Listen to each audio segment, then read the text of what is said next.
inteligente, sabe direitinho como se consegue segurar um homem entre dois dedinhos.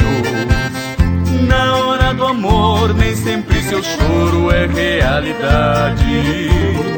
A mulher de hoje chora de mentira e parece verdade. Não existe mais aquele amor ingênuo que outrora existia, e a mulher carente a esperar a hora que o homem queria. O tempo passou e a mulher descobriu quanto é poderosa. Por isso é que hoje, cheia de razão, ela faz o homem cheio de paixão enfrentar espinhos se quiser a rosa. Mesmo assim lhe pego, lhe beijo e me entrego em nossos momentos. Ela grita e chora, mas não sei dizer se é de prazer ou só por fingimento.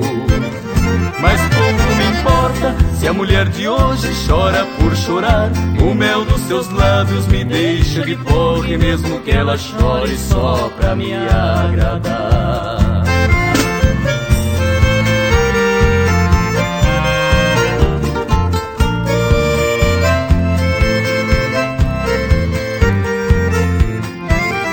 Não existe mais aquele amor ingênuo que outrora existia, e a mulher carente a esperar a hora que o homem queria.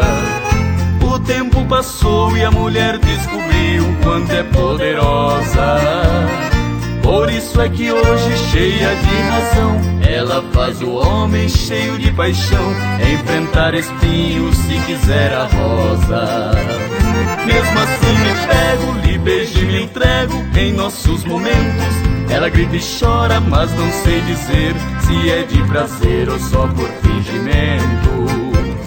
Mas pouco me importa se a mulher de hoje chora por chorar.